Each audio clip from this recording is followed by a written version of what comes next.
It's R.I.P. to Roro, R.I.P. Pop Smoke, R.I.P. Young Dog, R.I.P. Takeoff, R.I.P. Nipsey and PMB. Now let me teach y'all how to rob. 2023.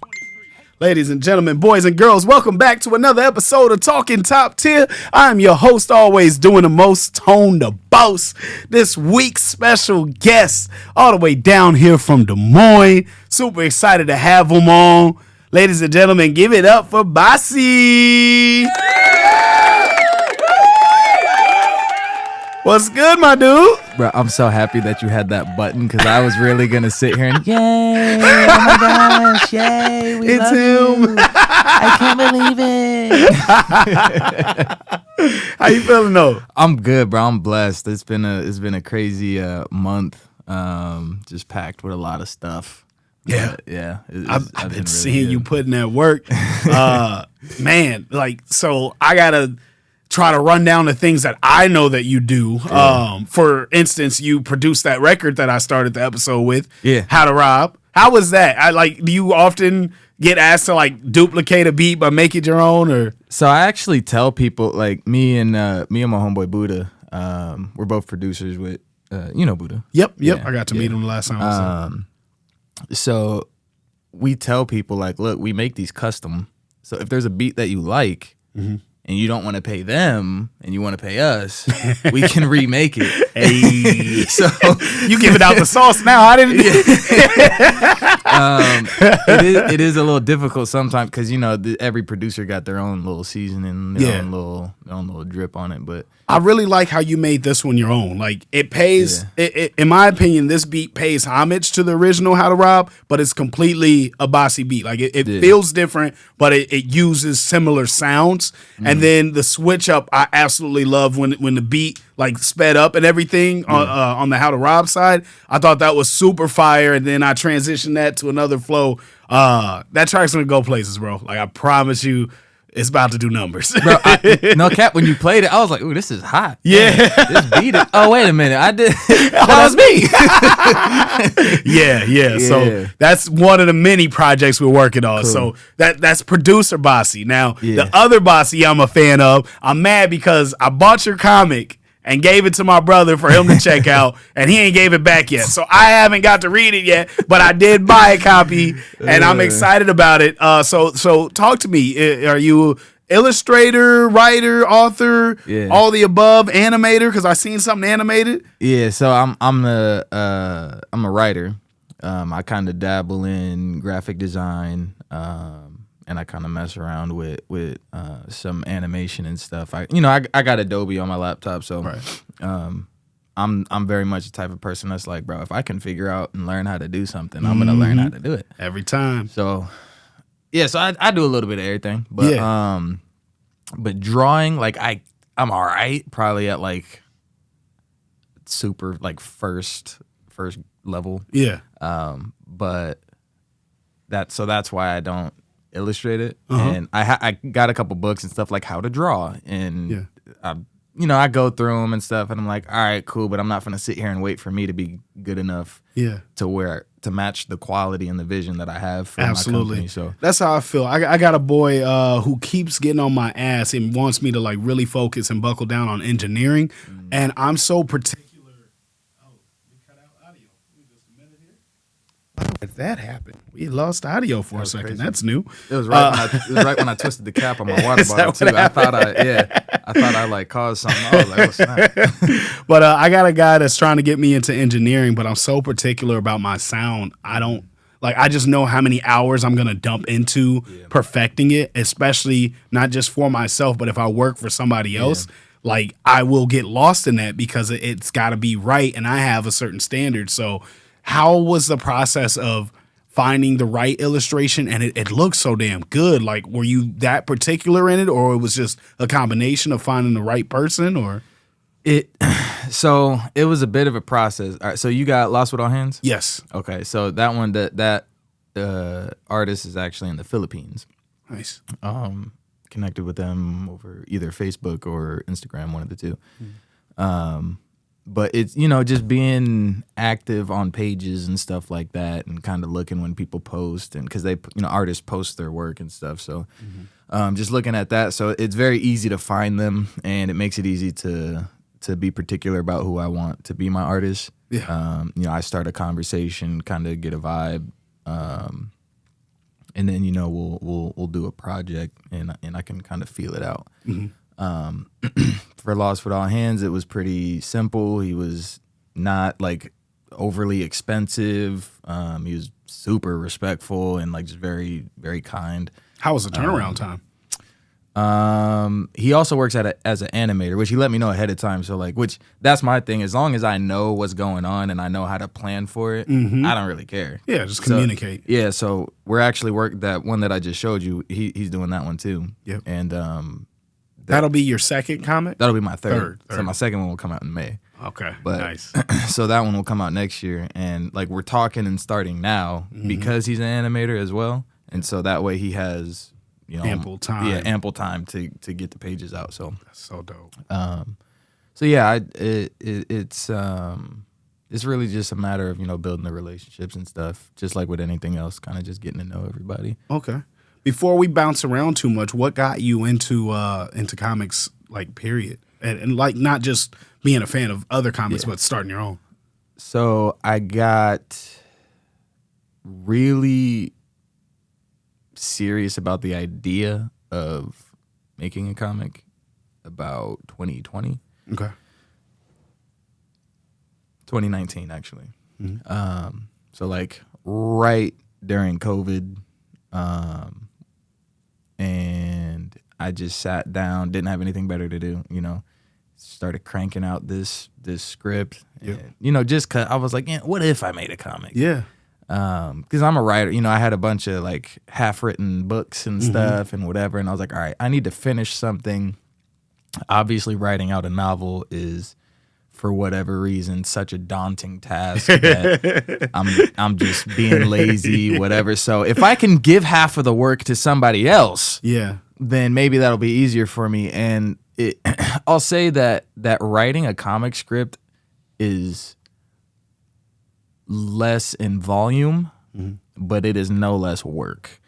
It was a very interesting lesson that I learned, because it's just a very different style, because you have to picture what's actually happening, because people are going to literally see it. So in writing that, you have to account for certain things, learning how to, like, what the template is for a comic script, because there's different formats for different types of scripts. So like a movie script is written a certain way, a news script is written out a certain, you know. Yep. Anime script, yeah. So just all the ins and outs and stuff. And so as I got sucked into that, it kind of I just kept going, and then 2 years ago, something like that, I think like 2021, 2022, my wife started her company. Well, it's been an ongoing process. She just opened up her location in Des Moines.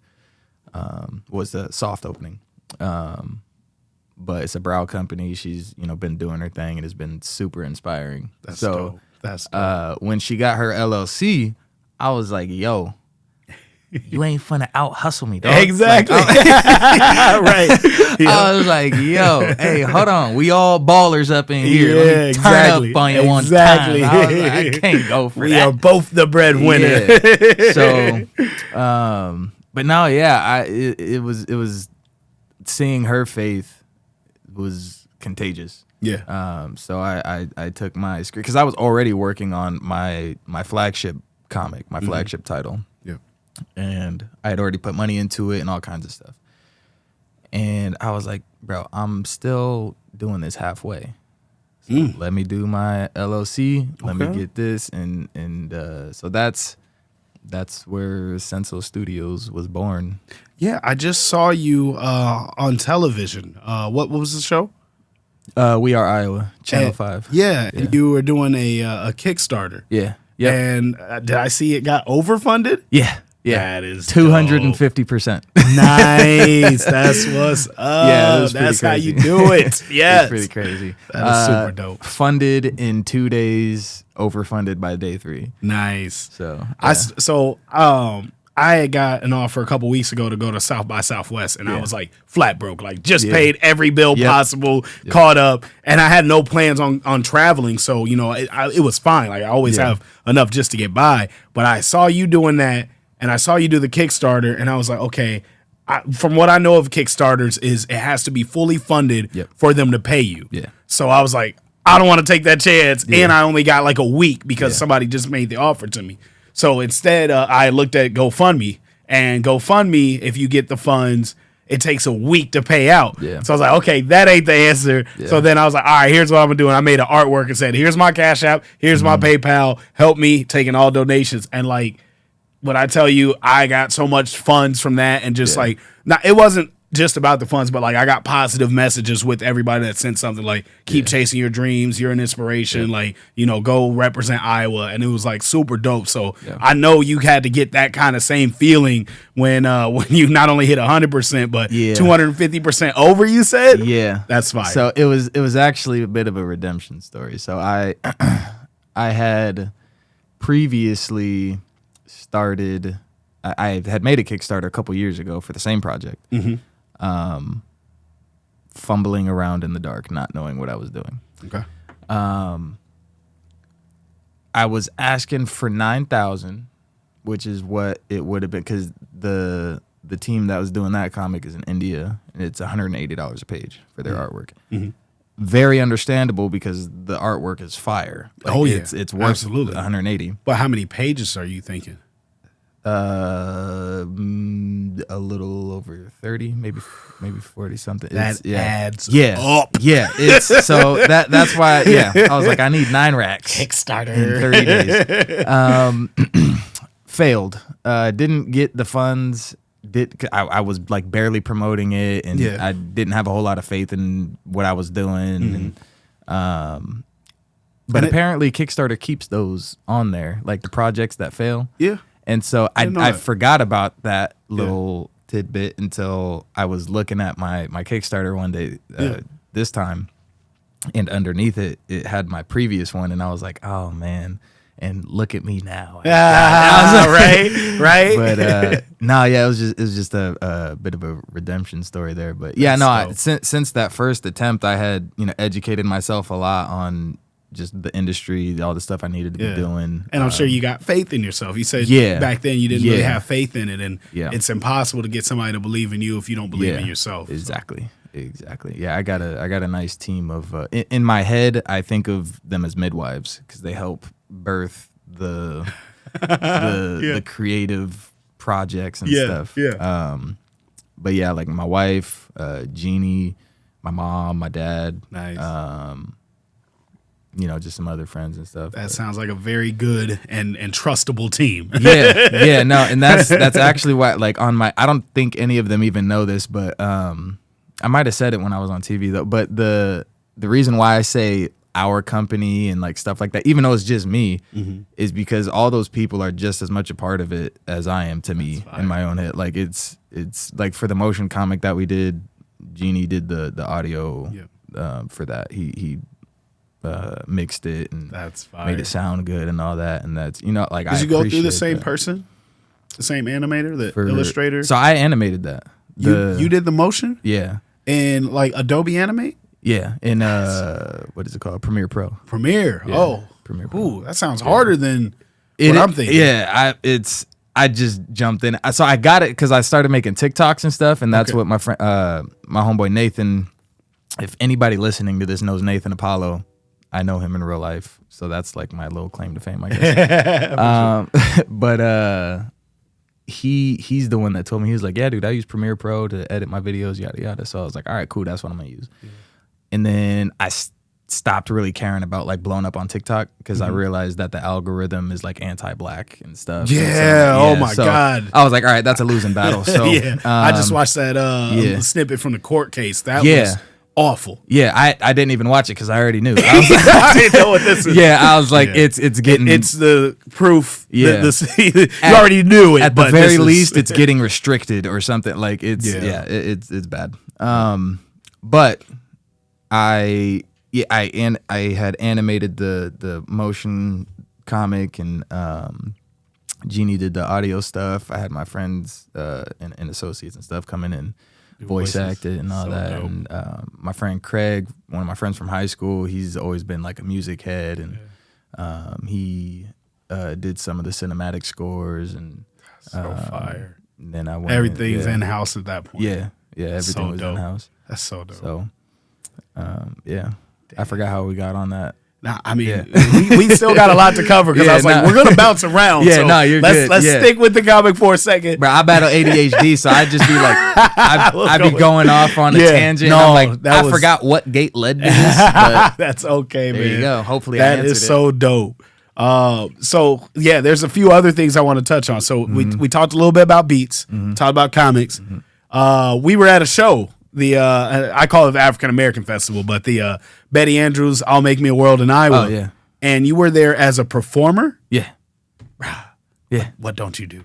That lose. list might be shorter. Ooh, okay, that's a great answer. It's and actually let me dig into that a little bit too. Everybody takes L's, right? Okay. Oh shit, where are we going? Everybody takes L's. Yeah. It depends on what you're gonna let that L stand for. Loss or lesson.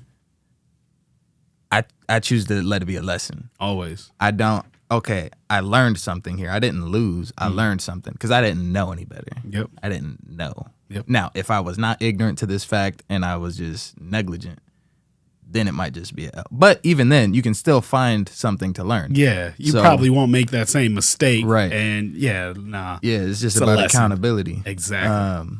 But yeah, no, so at I'll Make Me a World, I was performing a couple of songs, and then as soon as I got off stage, I think I sold probably like 6 or 7 comics. Yep. I remember you coming up after that, like, bro, I just popped off 6, 7 and failed. Like, that's what's up. Just out here getting it, bro. Like, getting it. That's so dope. So dope. So talk to me a little bit about the artistry.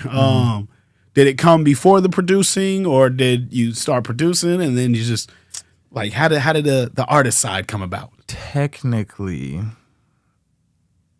I was a recording artist first. Okay. But I was like 5. So that don't really count. I really started producing and making music about the same time, but I think producing kind of takes it by maybe like a year or something. Okay. But I wasn't actually learning anything when I was producing. No, that's not true. I wasn't learning anything technical when I was producing. I was kind of learning. Hold on. You started producing at 5? No. Oh, okay. Well, I mean, kind of, but not. Elaborate, please. Yeah, not like that. It was on a I don't know if it was bootlegged or what, but it was my brother's. It's called Magic's Music Maker. If anybody knows what that is, I think I'm familiar with that. Tell me, yeah, because sometimes I feel that like was it's like a figment before of my Fruity Loops, imagination. right? Probably, I don't even know. But it was just a bunch of pre-recorded loops and samples and stuff. And we would just mix them together. But that was when I had like recorded this absolute dog water of a song because I was 5. You got to start somewhere. Yeah, no, for sure. But it's just like I cringe thinking about it because I can remember it. But yeah, so I started producing. I got a laptop, downloaded the demo of Fruity Loops, and just never bought it for like 7 years. No one bought that. Yeah, not back then. Nobody did. But yeah, just messing around on it, whatever. And then got into actually recording and stuff, and that's when I was like, all right, bro, forget trying to make beats. I'll just buy it off somebody. Yeah. Because I was raw. Like even when I was. So I started when I was 16. That was the first time I got in the booth for real. Okay. I wasn't trash. You had to preface it with, I wasn't trash. I wasn't trash. It wasn't a soup sandwich. It was a 16-year-old who had anxiety and identity issues. Okay. That's what it was. But lyrically and flow-wise, I was there. Okay. It just needed a little more sauce. So All right, identity issues. Can we dive into that a little bit? Bruh, being bicultural is a roller coaster, I'll tell you. What nationalities are you? My mom's white, my dad's black. Pretty standard. Cut and dry. Yeah, the standard one, the usual one. Okay. I mean, we can get into like genealogies, whatever, but the path that is with two like polarly opposite cultures, and going to one house for half the week and then the other house half the week, it's very confusing. Yeah. But along the way, you get it figured out. Yeah. So I think I had to ask too, because your name is very unique. It's very African. Is that what it is? Yes, it's a Nigerian name. Ah, there we go. So Aniakana Basi is from the Ibibio language. And there's actually a lot of history in the Ibibio language. Okay. Actually, it's featured in Black Panther. You can see it written on the walls and stuff. That's fire. That's fire. But it was like... He's Wakandan, y'all. Hey, you know what I'm saying?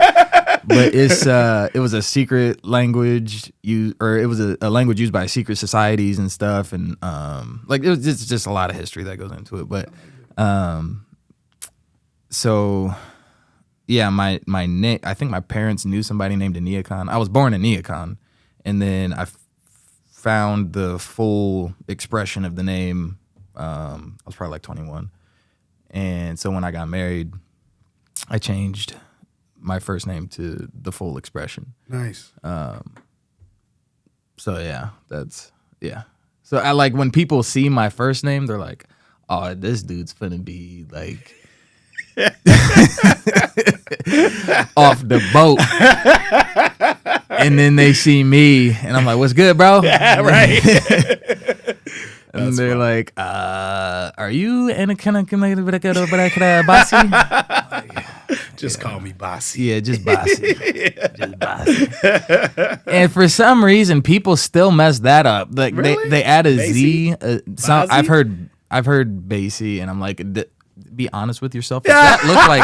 Do I look like a fucking Basi? Does my name look like Basi? Do I look like Basi? Does that even sound like a name? Like that's. But yeah, and then the most annoying one that was Basi, like with a Z, Basi. Yeah. I don't know why that, like, you're not saving yourself any time. You're not. Dude, that's like the laziest. Inconvenience. Yeah, it's just Basi. Like I don't know. I had there was this the first time I noticed it, I worked at Five Guys and it was my manager, and he was like Basi, and I'm like, dude, it's a S. he was like, huh? I'm like, it's Basi. Like, bah! See? Right. Like I'm the boss. I'm Basi. Like it's not hard. I like it. Yeah, so, just letting people know. Okay. But and then I gotta talk about the hat. Army the National Guard. Talk to us about that. I forgot this was on there. The recruiter just gave this to me today. I was sitting at the desk. I've been in for a couple of years. It's cool. I like it. I like my job. It's. I don't even know. I forget what people do and don't know. If anybody wants to join or is thinking about joining, hit me up. What drew you in?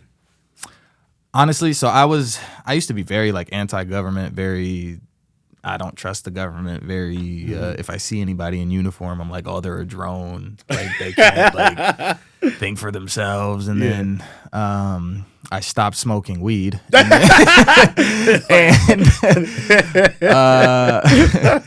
So this was like end of 2019, beginning of 2020. So COVID, I was realizing like, hey, I'm growing up, like I got a kid, I'm married, like I need a big boy job. So and I worked with somebody. I was a security guard at the time, and I worked with somebody who was in the guard, and so I was asking her about it, and she told me. So I hit up one of the recruiters. They just talked to him, whatever. They were trying to feed me their recruiter stuff. Yeah, they gave you your pitch. Yeah, I was like, okay, you're good at your job. I actually loved my recruiter. She was really solid. She would like write me during basic. She checked in on my family and stuff. She was solid. But so I just learned about it, and I just remember I'd be in the shower every day asking God, like, how can I be of use? How can I be a light in dark places? Nice. And one of the things that my initial recruiter, because he ended up transferring me to a different recruiter, he had said basically like the Army needs more people like me. And that it's a very dark place. And so when he said that, I was like, okay, that's confirmation. Yep. So I joined as a religious affairs specialist, which is formerly known as a chaplain assistant, but I'm not an assistant. So Basi. Yeah, boss. The boss. But yeah, so I basically make sure that people don't kill themselves. And some people don't like talking to chaplains, so it's a little easier to come up to somebody who's like lower enlisted or whatever and just chop it up, whatever. Okay. I make sure the chaplain doesn't die because they don't carry weapons. The subject matter expert in the 6 major religions that are recognized by the military. So yeah, just a lot of stuff. It's not just like religious stuff. It's just spiritual fitness. Like regardless of what your spiritual life looks like, everybody has like, his spirits are low type of thing. Like that's the Army. Like morale. Yeah, morale. Like that's the Army understanding of spiritual fitness. And for a lot of people, their religion is tied to that. So so it's really just making sure that everybody has the space to ensure their spiritual fitness, and providing what I can to facilitate that. That's fire. Yeah. That's fire. So music wise, what are some of the things you are looking forward to that's coming out from you? It's difficult to answer. I got a lot of stuff that's in my email. Okay. And I'm sitting there and I play it every time I get in the car, and I'm trying to think of my rollout plans and all that. And because being a storyteller, for me, it like has to make sense. Okay. So the one that I dropped March 1st, which I actually forgot that I dropped, like I had forgot that content we're forgetting. No, literally, I forgot that I had scheduled it to release March 1st because the day before that I was on TV, and then on March 1st my article in the Des Moines Register came out, and then like all this stuff was just happening, and my phone was blowing up, and I was like, even if I tried to tell people. First of all, I forgot that I dropped it. But even if I would have remembered and I tried to tell people, hey, listen to my song, it would have been so much of my content already flooding because so many people telling me, dude, all I could see on my Facebook feed was you. I was like, good.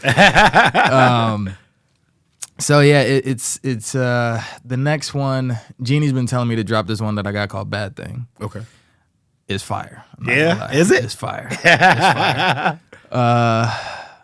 But I just recorded one that, and I hate when I do this, but it's kind of time stamped because I had so my wife is pregnant. She's due in May. Oh, congratulations! And, thank you. And one of the lines was, "My son is coming in the month of May." Mm-hmm.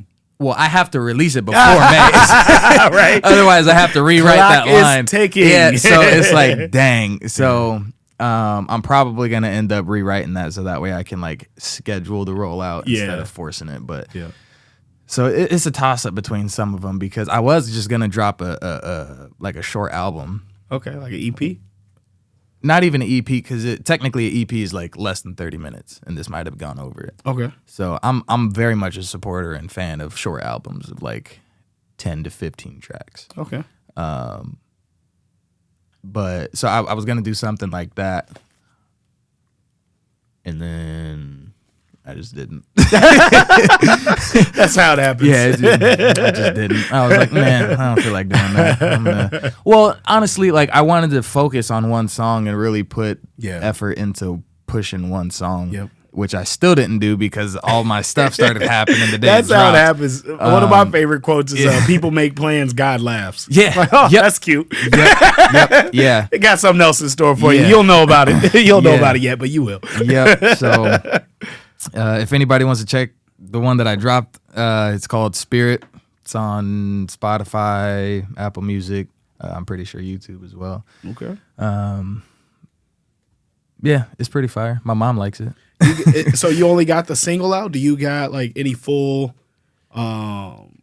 projects out yet? So I just rebranded my stage name and all that, and my whole music persona. Okay. What was it before? Typo. Typo before? Yeah, it was Typo. TYP-O. That's interesting. There was so much like thought that I put into that name. Yeah. So all right, so let me take you through the chronology of my stage name. So first I was GED. This is when I was in high school. Yep. And GED stood for the Ghetto Educated Delinquent. Okay. And it was an ironic name as well because I almost didn't graduate high school and I almost had to get my GED. Yeah. But I literally finished my last piece of work in the last hour of the last day of the due date. Nice. And so I got to walk across Sounds the like stage. me. So, yeah. So something last minute everything. yeah. So it was it was kind of a play on that. And then I turned 18 and I was like, all right, I'm no longer a delinquent. I'd just be a criminal. So so I was like, all right, let me think of a new stage name. It's got to be unique. It's got to roll off the tongue. It's got to mean something to me. And so Type O, it was so difficult for me to let it go. But the TYP stood for the Young Prince, and the O was represented the globe. So like the Prince of the world. Yeah. And like whatever I want, I can have it. I just got to go get it. Yep. And then another meaning of it was a play off like the blood type, which is a universal donor. Yep. And so I'm saying I got something for everybody. And then another meaning. Donor. I like that. And then another meaning was it was kind of a homage to my experience with social anxiety and stuff during my younger years and feeling like a type of like something that doesn't belong. Right. Yeah. So it was just kind of that was a story in and of itself. So then I got to a point, me and Jeannie both kind of broke through these ceilings at the same time, creatively, technically. And I was just like, you know what, bro? I'm going to change my name. And he was like, why?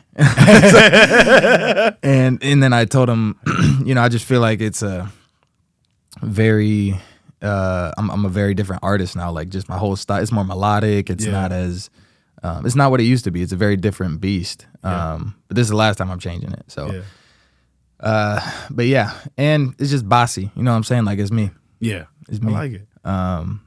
But there is somebody like in Japan or something who has the same name and they're a musician, and I'm like, bruh, you don't have to box me, and right. he's gonna be a tough one because he got like a couple hundreds of thousands. He got the numbers. Yeah, so man. I'm like, dang. Okay. See, me and my group went through that. I was in a group, Big Bang, and there's a Big Bang group that's K-pop, and their numbers are astronomical. Yeah. But the laws are different, so we ain't have to worry about no copyright, none of that. So, that's something. That's a good point. I didn't think about that. That's something there. I did not think about that. That's actually a very good point. Yeah, so it's just Basi now. Yeah, just Basi. Something else I did that maybe you could do is I was going through a rebrand. Was it last year? I was just about to make the official switch over from Tone the Boss to Black Ricardo, and as I went to make that switch over, my song randomly got picked up by the Golden State Warriors. So numbers for Tone the Boss was astronomical, and all my stuff I was dropping was doing numbers. So I'm like, okay, this ain't the time to change the name. Yeah. So instead, I'm dropping an album called Black Ricardo because everything that I was recording had a new sound and was new everything. Yeah. So, all right, cool. That's the Black Ricardo album. So maybe you can drop a little Typo mixtape, or I did. So I did. I had a farewell. I got actually a nice amount of songs on my Typo Spotify and all that. But nice. The last tape I dropped was called Control Alt Delete. Ooh, that's fine. And because you couldn't get rid of Typo, like I wasn't going nowhere. And so I named it Control Alt Delete for obvious reasons, and I did the cover art, and it was like a Matrix themed type of thing, and those were just kind of some songs that I was sitting on for a long time and just hadn't put them out, and then I was like, well, I'm rebranding. Let me drop these as the last tape that Typo's doing, and then I'm going to switch over. So I did bring over a fan favorite, though, from Typo to Basi, nice. Rose Gold. A lot of people like Rose Gold. And I had a show, first time I ever had a show at Alluvial Brewery. That's a hard word. Brewery. Yeah, Brewery. It is complicated. Brewery. In Ames. I had a show there. Well, I was performing at a show there. And they knew my song. So I definitely brought that one over. I have a video of it and I watch it every now and again just to kind of make myself smile. But it was lit. So I got Rose Gold, Spirit, and then me and my good friend Anna Mora, we made a song. It was a theme song for Lost with All Hands for the motion comic. And I'm supposed to have a music video out, but my video man is playing games, and I'm gonna beat him up. Oh, no. Ali, if you hear this, I'm coming for you, bro. Where my video at? Yeah, where my video? Well, yeah, he's mad busy. I understand. Yeah. I understand. He's like mad busy. Yeah. Like there's busy for Americans, and he's from Pakistan, so like foreign busy is much more busier than American busy. Like they pack every single second. Like bruh, they just the work ethic is crazy. So did you shoot the footage and just get it over to him, or how did that work? Nah, he shot it, and then it actually I think it was a blessing in disguise. He shot it. We got, some good shots and everything. We started piecing it together, and then I realized we need some more shots. Yeah. So instead of trying to like rush it, whatever, I'm gonna just go with it. You know, it's turning the L into a different kind of L. Yep. It's not a loss. It's a lesson. It's a lesson. But it's gonna drop. I'm gonna drop it. It's gonna come. It'll be here. But yeah, I'm super stoked because like we did some cosplay for the video because we were portraying the characters from my comic. That's so in dope. it. And so Anna had a like a robot arm or whatever, and we had because the characters are engineers, so we had these like overalls and just like engineer stuff. Yeah. So it was dope. That's it was fire. dope. Yeah. Fire. Damn, I think that makes me want to get into our top 5. Cool. Let me. I think I got a little intro song. Let me see if it plays. Me in the NBA, I'm going top 5. Top 5. This year, Gang. but all time when I All right, so I let you pick the topic. We switch the topic every episode when we do the top 5s. Let them know what the topic is. Stories of any medium. Of any medium. Yeah, I like that you made like it was like your own concept. You definitely took mine and ran with it somewhere dope. So stories could be anywhere from movies, comics, anime, Video games. Video games, just a good ass story. Damn, you did not say video games until now. God damn it. All right, mine is with an asterisk because there are some games that were just fire. No, I think I'm pretty happy with my list. Damn, that's tough. You go first.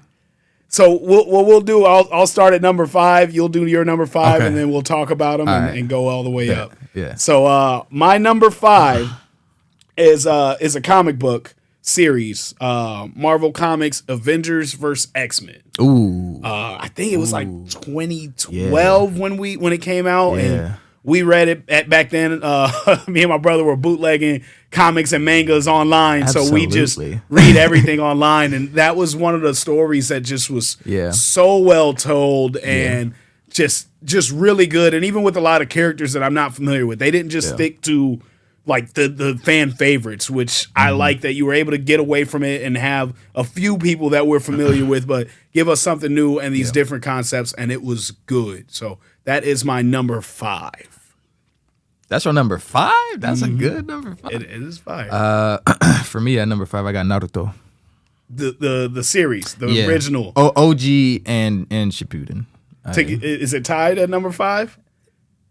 Yeah, I mean, to me, it's one story, so it's Okay. It's not, like I specifically remember being so pissed because so I watched the OG Naruto, hit season 3. That's really the end. It is. of It the is. OG I Naruto. wasted so much I time. watched those last seasons and I'm like, bruh, Yep. I'm sitting here waiting for Sasuke to come back. I'm sitting here waiting for something to How happen, do and you it's do all filler. 3 seasons A of filler, bro. I'm like, huh? Yeah. So and then when Shippuden started, it off rip Sasuke. I all was like, story. oh, bet. You okay. made us wait all this time. I'm like, why didn't you just do that? Yeah. Like I kept watching and didn't know they were fillers. So like you said, same thing. Like just where the fuck is that? We just go ignore. So he just gone, and we're not gonna talk about it. We're not gonna pursue it. Like no, I did. It ended up.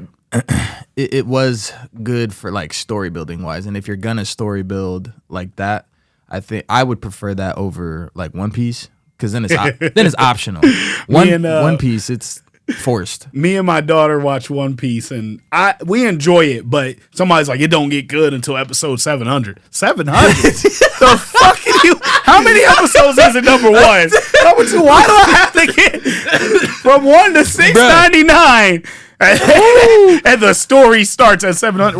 What? My guy. No, look, see, I've heard similar thing. I got to episode 14 and then I started believing them. So I was like, I don't have that kind of patience. Yeah, I'm like, nah, bro, I got too many other shows shit that to pops watch. off right away. Yeah, I'm like, so I just started watching Hunter x Hunter. Oh, we love Hunter. Fire, bro. We love Hunter x Hunter, like non-stop. Fuego. Yes. I'm still in season 1. Or I just started season 2. You a Killua or Gon guy? I don't even know who Gon guy is yet. So that's... Gon. Oh, really? Guy. Do you watch it? You watch it in Japanese? No, I thought you did. No, hell no. How do you say his name? I just said Gon. Gon, that's what I said. Are you a Killua guy or a got Gon you. guy? No, okay. I heard Gon guy. I was like, who's Gon guy? Gon guy? Yeah, I was Season like, 1, don't be spoiling shit. Yeah, I'm like, who that would be a name. No, I mean, literally. my guy. Yeah, I'm like, who's Gon guy? Is that his powered up? Is that his like ability? But no, yeah, man. Honestly, as of right now, Killua's fine. He just because he has so much room for growth, which as a writer, it's like that's what makes a good character. Yeah, it's when they have something to learn. Yep, that's why I like Sasuke more than Naruto. Yep, same. Even though Naruto did have a lot to learn, like Sasuke had a whole revenge arc. Like he had a lot of inner turmoil and stuff. And Naruto he had his own show for a bit. Yeah, no, literally, it might as well have been Sasuke instead of Naruto. Naruto had it too, but like it was not as because like he ended up having a bunch of friends and like it got better for him. Yeah. Sasuke was really worse. like Sasuke just so wait, that was my brother was actually good. Yeah, no, literally, like dang, bro. So Killua definitely because I can see how it's definitely going to be a good development for him. It pays off, I promise. Yeah.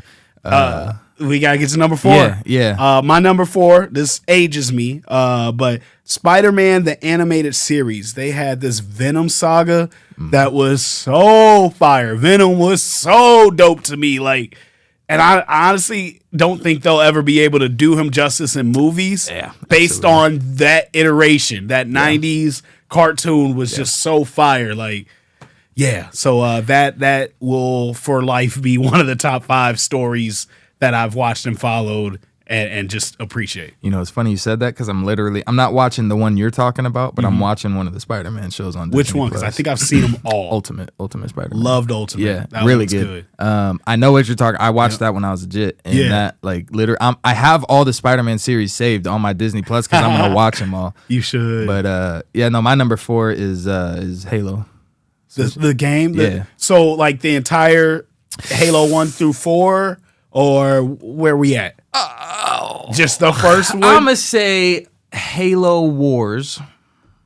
Really? The one I didn't play? Through Halo 3.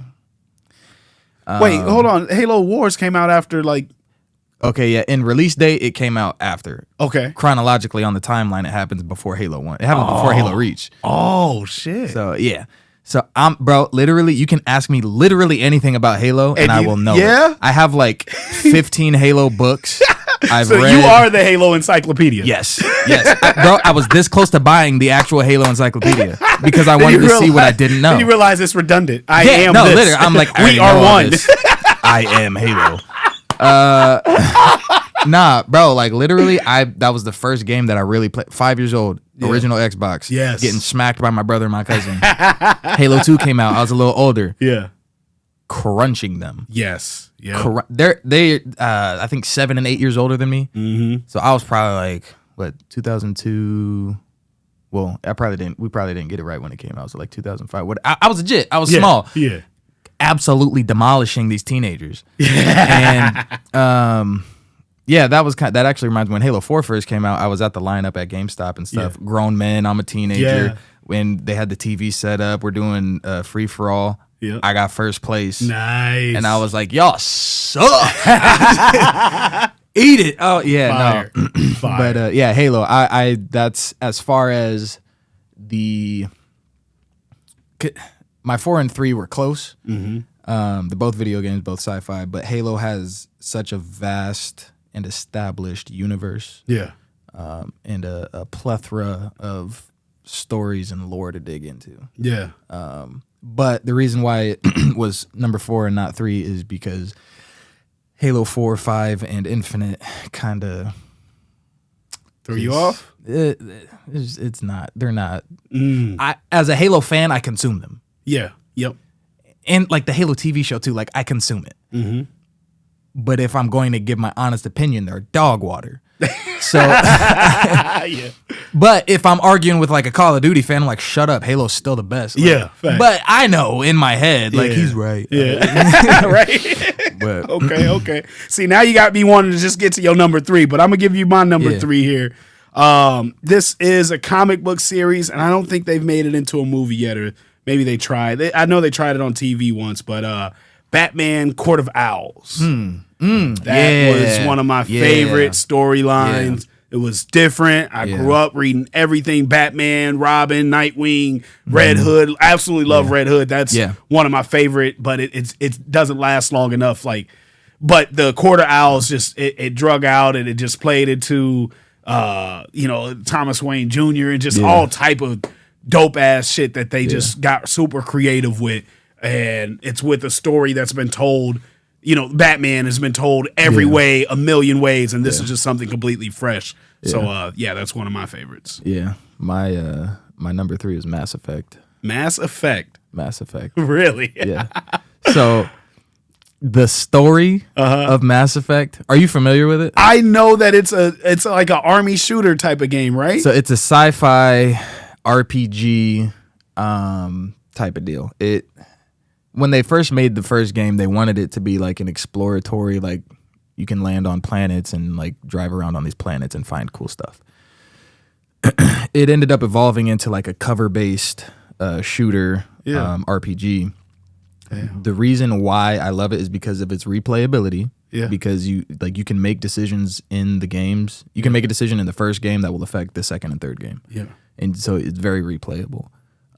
So that's one reason. The second is because I can customize my character and make it look like me. Yep. The third reason is because just the story in general is just fire. Yep. One drawback from it was that the ending of Mass Effect 3 was a bit of a letdown. But again, I'm a diehard fan, so I'm like, nah, it's the most fantastic thing on planet Earth. Gotta ride for what you love. Yeah, no, absolutely. But it's just the storytelling in it was phenomenal. I loved the characters and like the team that you build and all the different ways that the gameplay can go. Yeah. It's really good. Okay. My number 2 is specifically Naruto Shippuden. Yeah. It's a good one. Yeah, and I would have said Naruto as a whole, but the filler 3 seasons of filler, yeah. And then Boruto was just so slow starting. It's got way better for me now. But that slow ass start and him just pissing me off, like put some respect on your pappy. Do you know what he went through? Yes, bro. Okay. Me and my wife just started watching it not too long ago. We kind of took a break, whatever. I'm about to start watching it without her, but I'm like, dog. It's the most frustrating shit. Like, who is you disrespecting right now? It's so perfect because that's how this generation. Facts. That's what it's reflective of. Like, they'll look at our stuff, and so I saw this post, and it was like, "Yo, did you know Boruto's dad has a TV show?" And it's like, bro, I'm gonna punch you. Oh, in your throat. Hell no! Hell I'm no! Strangle you. How dare you? Right? Yeah, I'm gonna hit you with some kind of jutsu. Yeah, So that's the attitude that is portrayed in Boruto, and I appreciate it for that. Yeah. And it's also very timely though, because as I'm becoming a father and stuff, I'm like, dang, that's what it is though. Right. And now I specifically remember I was playing Guitar Hero. And I was playing this song, and I got done with it, whatever. And the song was in my head, and I was like, "Hey, Mom, do you know this band called AC/DC?" And she laughed and was like, "Do you know a band called AC/DC?" And I was like, "Yeah, I just asked you, duh." Right. But yeah, no. So it just made me realize that. But that's wild. Yeah. Damn. Yeah. That's. Boruto is closer to nonfiction than I realized. Yeah, I've heard it gets really good though. Yeah, I got a homeboy who reads the mangas, and he's like, "Dog, it's tough for Boruto right now." Mangas are so much better than the animes. That's what I hear. Like, I don't just care. Way better. Not gonna read it. Like as a comic creator, I don't care. That's wild. Because like I'll read a manga, but I will never watch anything in Japanese. I refuse. Got you. Okay, yeah.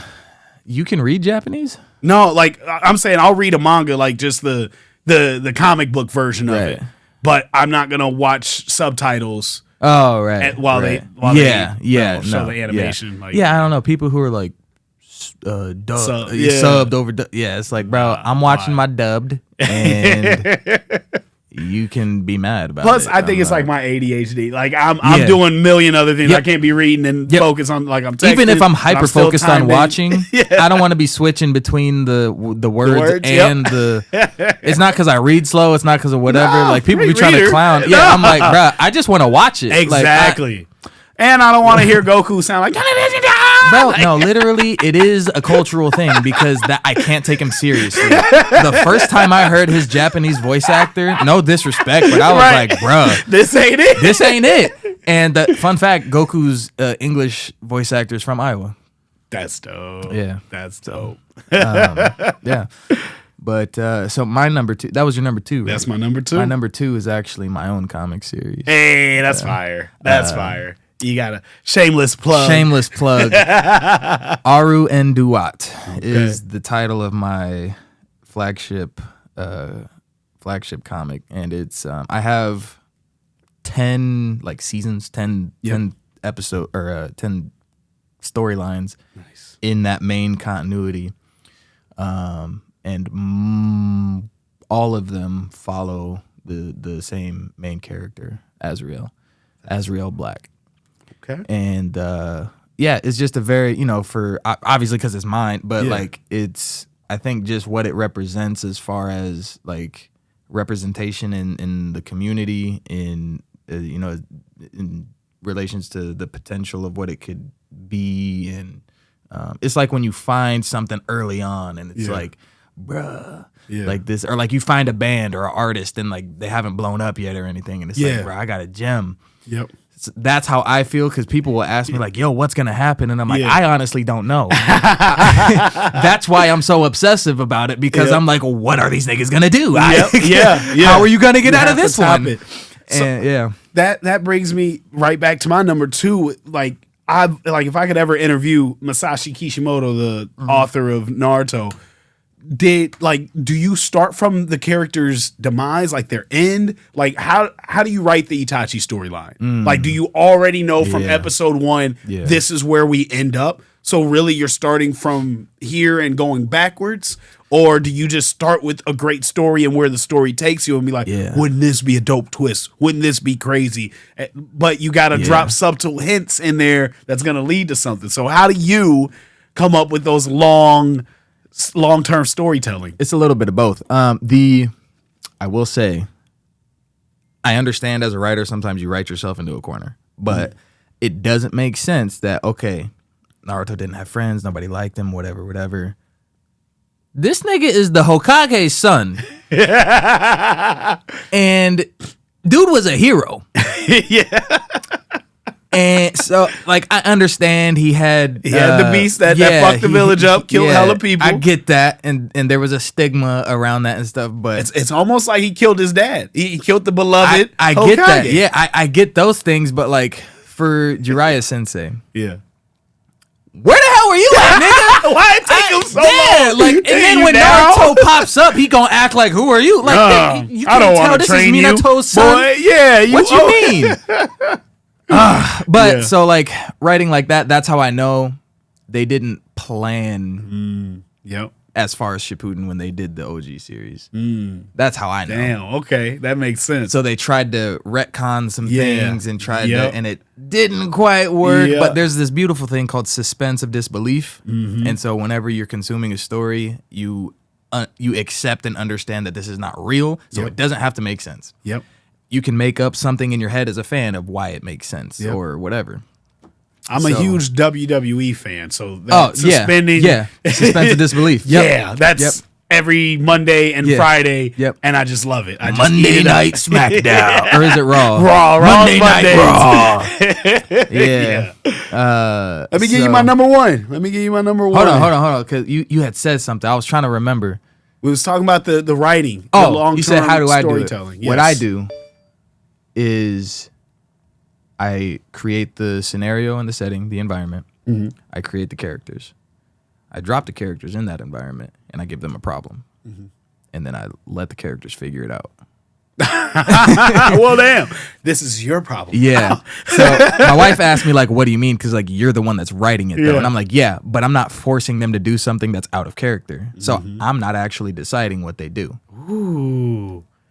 I designed them as a character, and I said, okay, she has so in the first story arc of Aru and Duat, Azrael is not confident in her own abilities. She's very capable, competent, but she's not as confident because her father was a king, or is a king.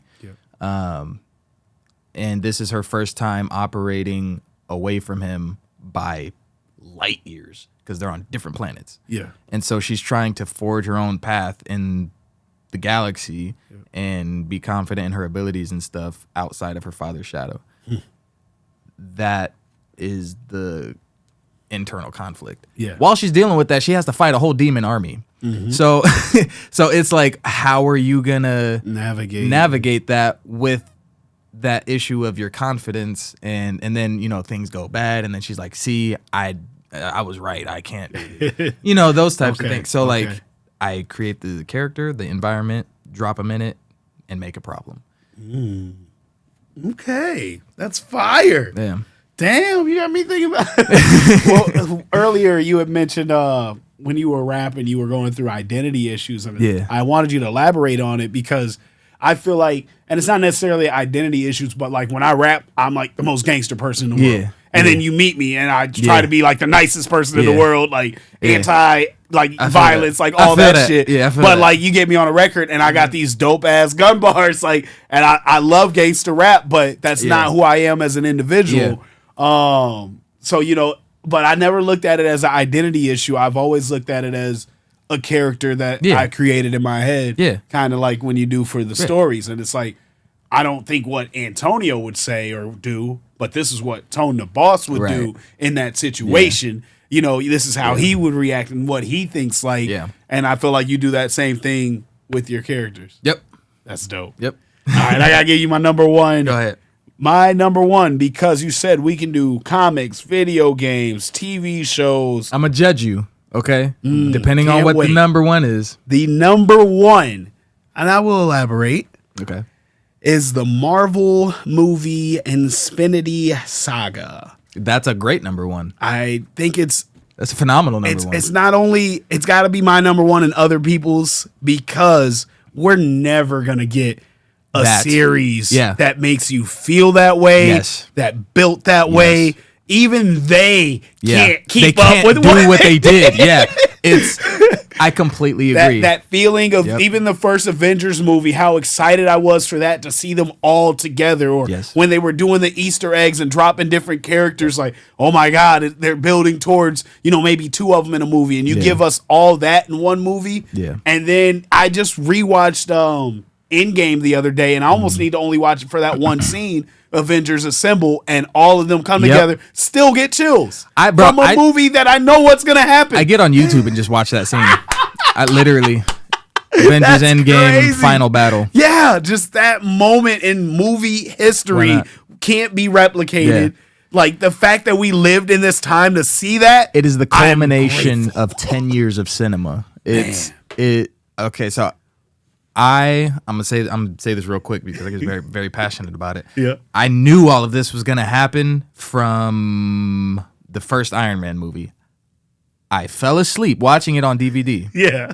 And I woke up during the credits. Yeah, and saw Nick Fury. And Nick Fury came out, and I'm wiping my eyes. I'm like, what the heck? Yeah. Sam Jackson? Yeah. What you doing? Right. You gonna throw me a in here? Like you gonna throw your signature? Motherfucker. Yeah. What's this? So then I Googled it, and it was like, oh yeah, I don't remember where I found it from, but it's like, yeah, they're gonna make a Thor movie, they're gonna make this, and then they're gonna make an Avengers, and then they're gonna do Avengers 2. And I'm like, bruh. I had all of Phase 1 like right at the beginning of Phase 1. I knew it was gonna happen. Yep. And so all that time, and what was that, 2012? 2008 was Iron Man 1. Okay, that makes more sense. Avengers. Yeah, that makes more sense. So, oh my god. Yeah. So over 10 years ago. Jeez. Yeah, I remember I was watching those movies with my dad. That was our thing. Yeah. That was our thing. Yeah. It still kind of is, honestly. We would go to the midnight releases. Yep. All that. Yep. And just having those memories of like going to the midnight releases, who and you then, were like, with, how you felt. Oh, Yeah. the audience in some of the theaters where they react to the Yep. movie like Yep. that and applause and Fantastic. bro, Loved you it. don't get Loved that it. anywhere else. Yep. Like, I did. That was me in Spider-Man. oh yeah, when Bro. we just watched it last night when Andrew Garfield, because watching it, it's like, oh, I hope they do it. I hope they Yep. do it. I hope they do it. Yep. And then And it took kind of a bit of time for it to happen. man, too. it took a long. I started giving up. I Yeah, was like, me too. Hey, maybe they didn't. yeah, It's okay. contracts and timing For real. In and- real life, we know that this would have happened. Yeah. And then as soon as she Ooh, said, when he came in, they said, open the door to Yep. Peter, And I'm and like, I come saw on, the give us some suit. more. I was like, that's not Tom Holland. yeah, That's Andrew Yeah. Garfield. Yep, And so man. I was like, okay, we got Andrew. That's Yep, probably all yep, they got. yep. And they're like, okay, let's try it again. Like, I was like, if y'all do it, my guy. It was So fire. Oh, So but fire. honestly, when Daredevil popped up, I was like, oh, that was dope. I was like, if Yeah. that's all we get, I'm happy it with popped that. out of nowhere. Yeah. I was like, I was so excited. Yeah. But yeah, so Yep. go What's ahead. your number one? Oh yeah, my number one. Interesting. Number one. Guess. Man, You're not gonna guess it. I don't think so. The Bible. Ooh, wow. Made me feel bad. I need to be shunned. Nah, and look, here's why. Like, aside from my faith, it is literally some of the most phenomenal stories I've ever read. And it's lasted centuries. Thousands of years. So yeah, That is how can't you argue know. that It's the story. world's bestseller. What do you mean? Like, literally, like, and not even just like within the 66 books of the Protestant Bible, because there's like Catholic Bibles and stuff that have different books and canons. Like all of them, all of the books. I have a couple apocryphas at home, Book of Enoch, like all this stuff. I love it. It's talking about angels and fallen angels and demons and How giants. did they not and- turn that to a cinematic series? Because Hollywood. Oh yeah, and it being religious. Yeah. But man. It's a very Yeah, because I fine did you line. see Passion of Christ in theater? Yep, I saw. That I was, was like one 5. of the most uncomfortable theater experiences. I may have watched it one other time after that, Yeah. but being in a room full of people, Yeah. slave movies are like that for me Yeah, too. yep. Like I'll watch that and I'll look around like, motherfucker, you better cry. You better react to this Looking shit. at all the white people. Yeah, drop that tear, goddammit. Mm-hmm. I was my daughter's mom, she's white, and we watched 12 Years a Slave, and I was just sitting there so fucking heated. I don't think any movie's ever made me so mad. And I'm just heated as fuck. And I had this evil just stuff going through my head, like I just hate all white people. And then I look over at her and she's like crying, just waterfall crying. I was like, you goddamn right. That was the correct answer. Good job. Yeah, Good job. because I was so mad. Your ally card will come in the mail. Exactly. It'll be 7 to 8 business days. But man, I just love that answer, and it outside of religious reasons, it literally is proven Yeah. the best storytelling of And not only because I mean, you know, people can argue whether it's fiction or not. Obviously, I don't think it's fiction. I'll say we can at least agree that a majority of it is historical fact. Yeah. I'm very like, super Christian. Yeah. But I still have my belief that obviously things get lost in translation and things could be exaggerated, etc. But yeah, I'm a firm believer that it's a nonfiction. Yeah. Yeah, nah. And that's interesting to me when people say that, like, because I'll agree with that just like for the statement of what it is, but I'll ask certain people like, well, what do you mean by that? Because what I'm saying as a nerd, I go and I read the original Hebrew, the original Greek. I get a Strong's Concordance. I look at contextually how research. Contextually how they used certain words and like what does this actually mean? What's the implication? There's a fancy word called hermeneutics, and that's how you are it's the process of biblical interpretation. So, but when people say something was lost in translation, or no, what they'll say is that it was edited, and I'm like, okay, they had to transliterate it though because they didn't speak Hebrew. Do you speak Hebrew? So then you should be grateful that they transliterated it. Like, and obviously you're not gonna have a perfect translation. Yeah, that's why there are different translations of the Bible so that you can have different versions to look at and combine them and say, okay, this is the general message of what this is saying. This is the concept that is being conveyed to us by this passage. It doesn't have to be word for word, like exactly what. Sometimes that may matter depending on what the topic is, but for the meat and potatoes of what the Bible is, being, you know, the gospel of Jesus Christ and what he did and all that stuff, like that story was not altered. That's there were literally witnesses of what happened. There's and this is the part where people be like, well, there's no proof that he was a real person. Yes, there is. Historians and science, like they even have a rag that they're like, they say it has his face print on it. I've seen pictures of it or whatever, but yeah, it was found in the area and like they're doing all kinds of testing and it's in like a museum or something. I don't know. But and then there's other historical documents, like he was a real person. Yeah. Whether you believe he was God or not, you know, that's up to you. But he was a real person, like historically. Yeah.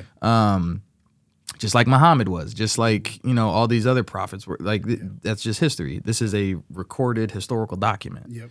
I'm actually reading through the Old Testament right now. Really? And there's literally like a lot of it, not too much of it, but there's a lot of it that is literally just, this is what happened, this is what happened, this is what happened. Yeah. This person gave birth to this person, gave birth to this person. Yep. Here's how many people went and did it. And it's like, okay, this is just record keeping. I'm not, let me go to the next book. Like, but it is good to, you've got a source to go back to. It's a reliable source, you know, but I do agree that some of this, because like I don't take Genesis literally. Well, I don't take the creation account literally because it'll say, I don't want to get too far into this because I'll talk forever. But basically, just to wrap this part up, it's God made the world in 6 days, rested on the seventh. Yep. Well, it said, on the third day he did this, but the sun wasn't made until like the fourth day, I think.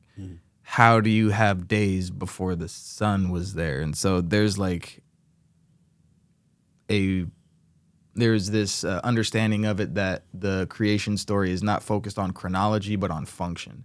And so day 1, 2, and 3 is the entire creation account. And then day 4, 5, and 6 is the creation account again. Nice. And 1 is like the big picture, and then it tells it again, but like with details. Yep.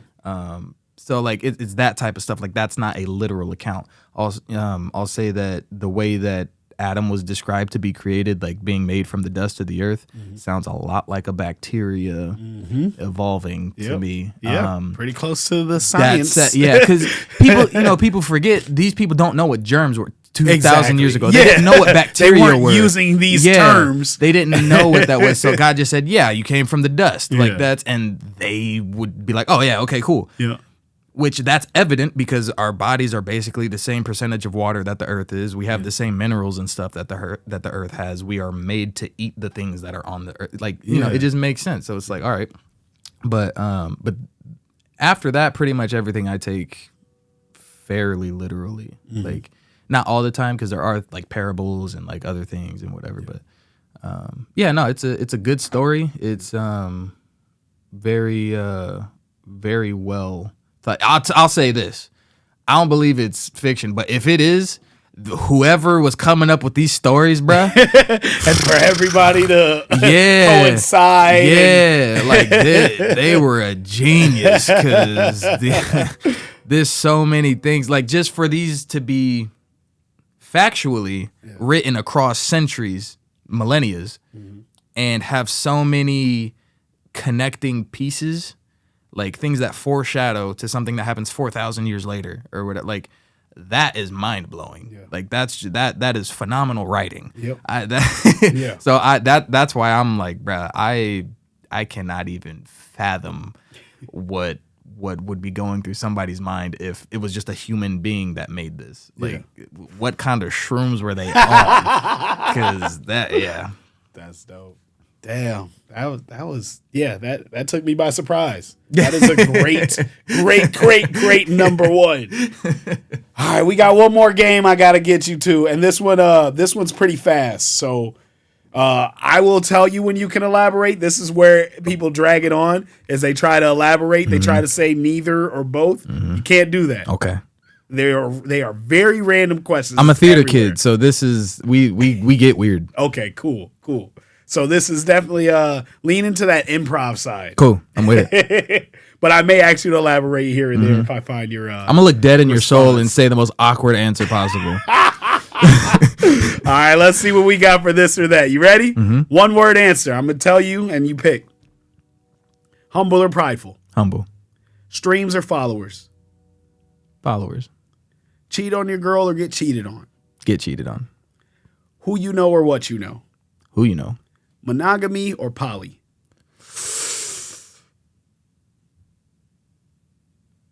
Poly. Can you elaborate, or do you want to save it? Polygynous. There's biblically described structures of homes with a man as the head, and there were multiple wives.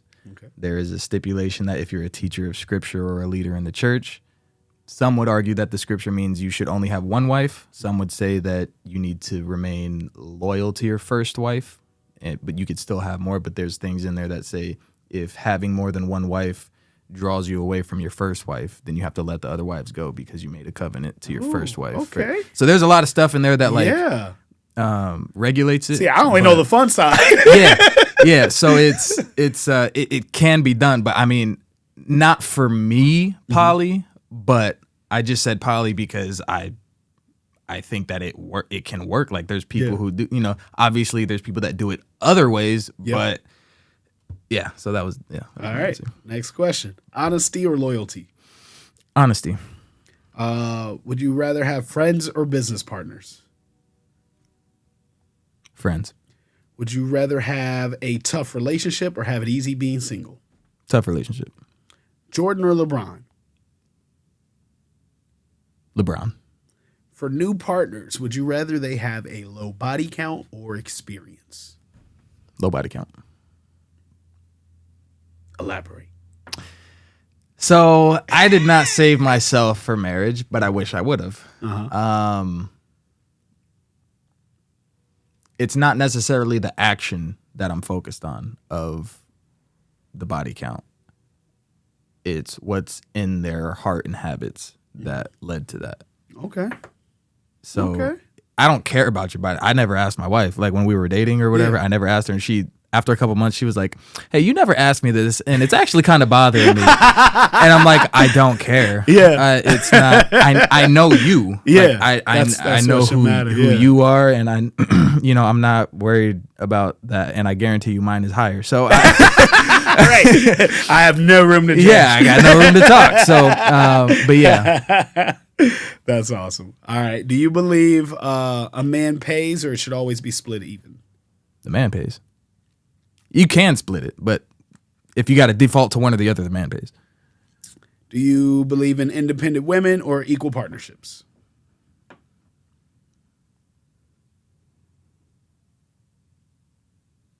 Equal partnerships. Do you believe in split bank accounts or shared? Shared. Elaborate. Me and my wife have a shared bank account. And it just works? As soon as we got married, we closed hers, put it in mine, put her name on it. So it's ours. Like I can't take her name off by myself. Like she has to go in and do it with me. Okay. So like it's a shared bank account. The two become one, and that's in every way. Yeah. You can't try to hold something back, because that's why people get divorced, and that's why people because they try to keep things to themselves. And they're trying to you still are an individual, but they try to maintain their individuality in certain areas, but you got to surrender it. You got to come This together. makes the next question even more interesting then. Passwords, should those be shared or private? Her fingerprints and faces are on my phone and my laptop. That's what's up. Okay. All in. I see you, big dog. All right. We going to get it a little easier here. Patron or Henny? I don't drink. Neither. It's water for me. Water? Have you drank? Yeah, I used to drink. Light or dark? I was a whiskey guy, so I mean, if it was dark, it'd be some kind of whiskey. If it was light, probably be vodka. Okay. What's more important, shock value or repeat value? Repeat value.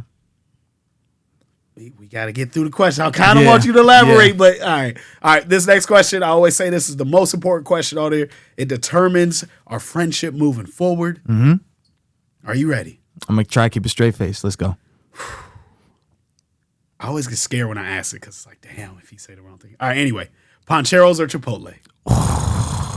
It should not be a hard decision at all. I don't eat out that much. Okay. So, and also, my diets are always weird. So, like, He's nervous. I don't really eat at either. I eat at Chick-fil-A. So, like, you gotta pick one. I'll just say Panchero. Hey, we back in the game. Cool. Yeah. That was good. All right. Dave Chappelle or Eddie Murphy? Dave Chappelle. That was quick. Okay, we gotta keep going. Jamie Foxx or Will Smith? Ooh, for music or acting? Nah, one just gotta die. Okay. Jamie Foxx. You're keeping No, Will Smith. No, Will Smith. Who are you keeping? Will Smith. I don't know why Jamie Foxx came out my mouth. Will Smith. Elaborate. I gotta let you elaborate on it. Fresh Prince. That's Classic. That's really what the deciding factor was. Okay.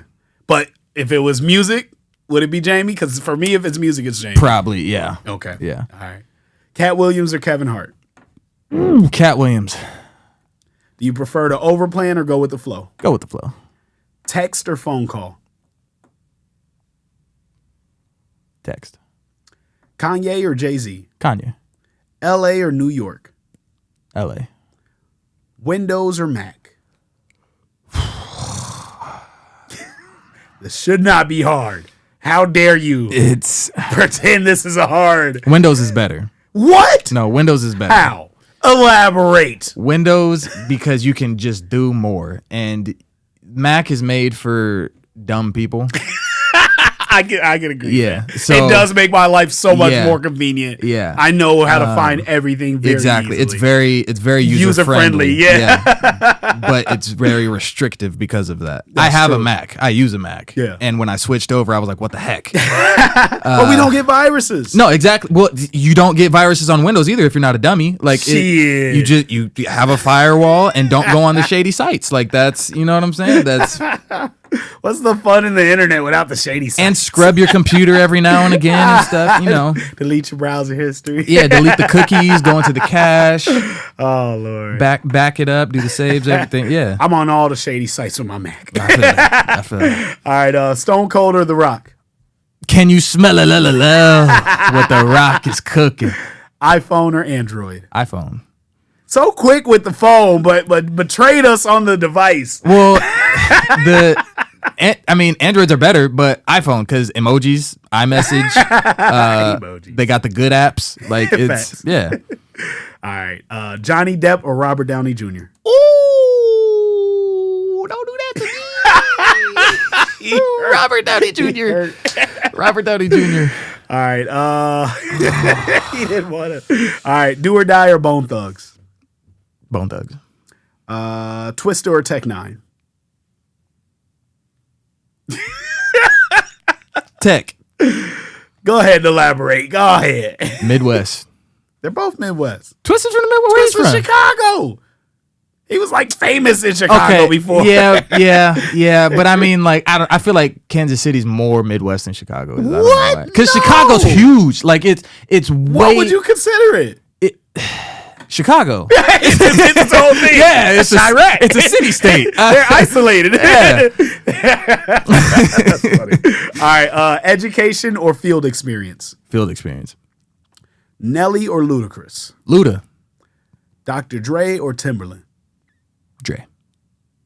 Since you are also a producer, I'll have you elaborate on that one. Personal preference. There's really no like Okay. huge thing. I just rocked with his stuff a little more. Okay. Yeah, they're both raw. Like I did a duet on TikTok to some Timberland stuff. Like it, Yeah. just Okay. yeah. Ed Sheeran or Justin Bieber? Ed Sheeran. That was so confident. Please tell me why that was so confident. His song. I mean, JB got some bangers. Yes, I'm not he gonna. does. It is a difficult decision, but when I'm thinking about my playlist, Ed Sheeran is on there way more. Hell Yeah. Hell yeah. Yeah. All right. Justin Timberlake or Bruno Mars? Look at his eyes. We zooming in on this. Justin Timberlake. I'm sorry, Bruno. I won't force you to elaborate that one. All right. What's more important, punctuality or perfection? Punctuality. Okay. Chris Brown or Drake? Chris. Beyonce or Rihanna?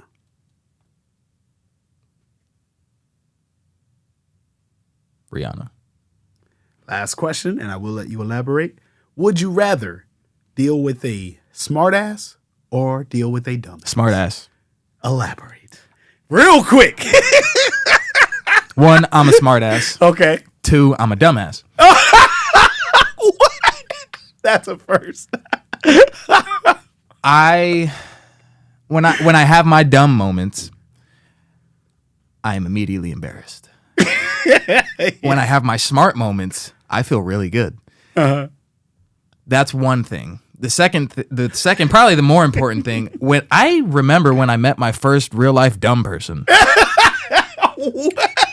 And I've met many of them since. It was 2016. It was a cold night in It was 2016. This wasn't actually when I met the person, but it's when I got to know them. Okay. Just in case she hears this, I don't want to bust her out. But like, I actually, you know what? Forget it. No, it was my roommate, and we were friends from high school. Whatever. Like we were I was getting my first place. She had lived in Jefferson or whatever, and she was trying to move back to Des Moines. Yada yada. And so we were like, all right, bet, yeah, it was good. We gonna move in, whatever. And long story short, she goes to get groceries. Now, she got bands. She's a dancer. So I'm like, all right, cool. Get the groceries. Yeah. She's like, I just dropped like $300. I'm like, ooh, we finna eat good. Turn up. Okay, so I open the cupboard first. Chips, all the good snacks and all that stuff. I'm like, cool. Yeah. Open the next cupboard. I'm like, oh, okay, cool. She got some stuff in here. Seen some little ramen noodles, whatever. I'm like, all right, cool. We got all that type of stuff. Open the freezer. She got like, a couple TV dinner things, the Chinese food stuff. I'm like, oh, cool. I know this fridge is gonna be busting. Yep. I open the fridge and there is a pack of apples and a thing of bacon that I bought previously.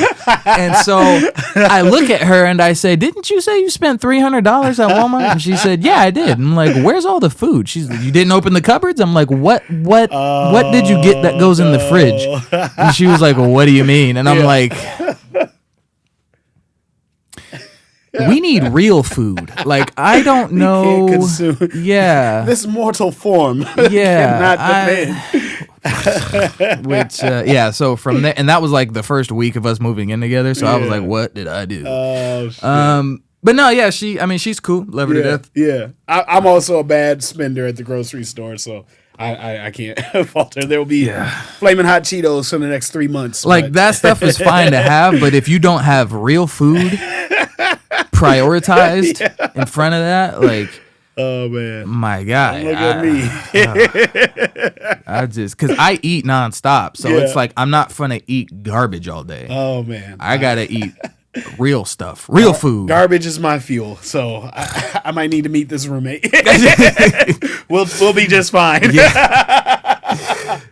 That's dope, man. So this has been one of my favorite episodes, dude, because you do so much, man. So with the music, producing your own music, with the comic, with the motion animation, like I'm just beyond impressed. Like excited to do more work with you. I believe I have 2 more beats from you that I am gonna devour. Yeah. But I also need a collaboration. Do you have collaborations with folks? Like, let me know. So here's what I think happens. I've put down many of verses. I don't think any of them got dropped. And I think the reason why is because I just went crazy. Like I went nutty. Challenge accepted. Let's go. And so I find myself very much like J. Cole. Like I go way crazier on other people's songs than I do on my own. Because the energy and the vision is already there. Yeah. So it's like, oh, bet. I already know exactly. It's like looking at a puzzle. I know exactly what piece goes there. Yeah. Let me just lay it down. Like so. I got this idea brewing. What's the name? You've got a specific name for that sample beat that I got from you.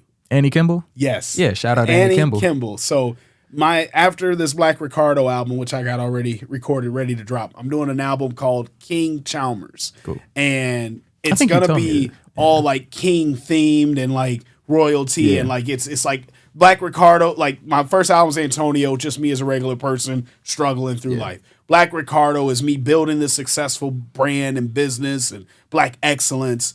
And then this King Chalmers is just the cockiest, like, but I'll dive into more of my nerdism, which I never really do, and it like anime references and so forth. Oh, that's perfect. But for that, Ann Kimball. Yeah, Annie Kimball beat. I got this concept where it's supposed to be multiple kings, almost like a Hokage summit. And I want an artist from different cities of Iowa, because I wish I keep everything Iowa based. Yeah. And I would love for you to represent Des Moines if you're up to it. Bro, I'm so glad that you asked me to get on this beat. Because that beat was my baby. Yeah, bro. I know. You struggled coming off of it. I did. You checked up on your baby. How's she doing? I was like, hey, what you doing with that beat, bro? What's up with it? I've got a pretty fire verse ready. I had a couple ideas of who to hop on, but I'm pretty intimidated by that beat. I'm not gonna lie. I made the beat and I was like, wow. I can't wait to show you what I got to it. So I'll drop my part, send it your way.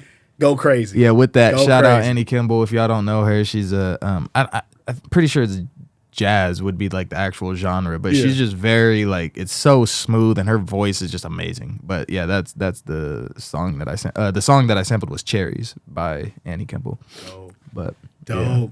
Yeah. I'm excited, man. So where can they find you on social media?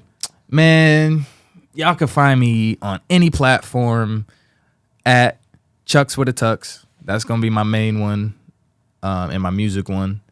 And then at Sensiil Studios. Sensiil has 2 I's. Sensiil Studios. And that's that's the comic company. Yeah, and just a little bit, because we're rapping, but talk to me about the company. Like, what's it stand for? What's it mean? And what's some of the beliefs and values? So a Sensiil is an ancient Ethiopian storytelling art in which the storyteller would draw on folded pieces of paper. And that is basically the world's first comic book. And it's Sensiil. Sensiil. Okay. Because when I saw it, I thought it was Sensei. Nah, Sensiil. Yeah, Sensiil. But in Ge'ez, I believe it's pronounced Ge'ez. That's Ethiopian language. It's Sensiil.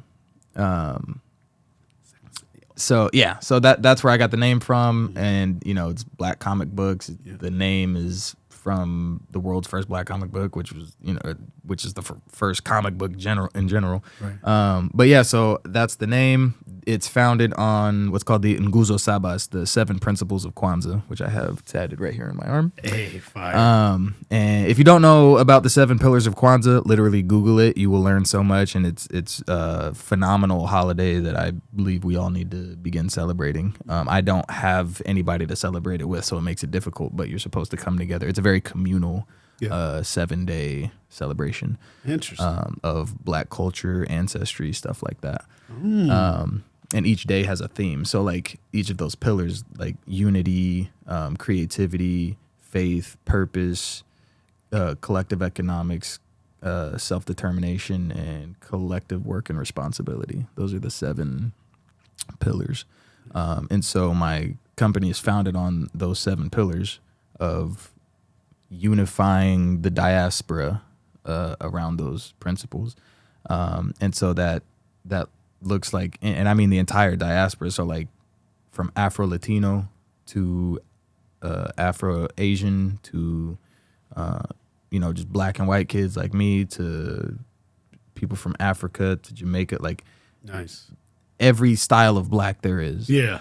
And that's the specific target audience. But I also do believe in allies. You know what I'm saying? So there will be stories from my friend Antonio Mireles is a boxer. He just had his first live.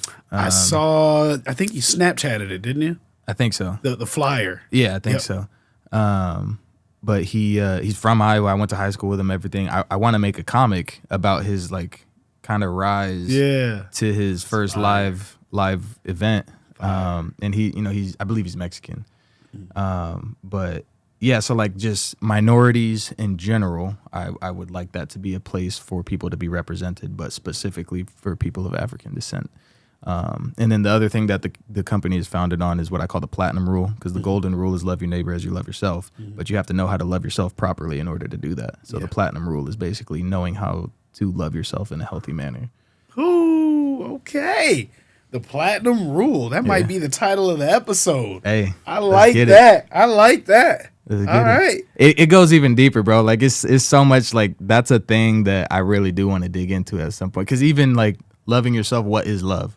Like what does that look like in practice? Like what? Yeah, it's a whole conversation. Okay. Save it for episode 2. Yeah, we gotta have you back. I promise that.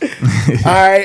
I'm gonna need some links for you. Your comic, is it available online? Is it physical copies only? Yeah, so everything that I got, I have some free stuff. I have like free webtoons. The motion comic is free to watch. That's on my YouTube, just Senso Studios. It's also, everything is on my website. So if you go to my Instagram at Senso Studios, it'll be right in my profile. It's sensostudios.square.site because I use the Square app or whatever, so I can take payments and stuff. So nice. But yeah, if you honestly just Google Senso Studios and it'll pop up. That's SENSIIL. IIL. Yeah, 2 I's. Sense Like I sense that you're ill. All right. Yeah. I'm rocking with it. Yeah, so yeah, just Google Senso Studios, it'll pop up. Or type in Basi and it'll pop up. That's my pseudonym, my author name. Dope.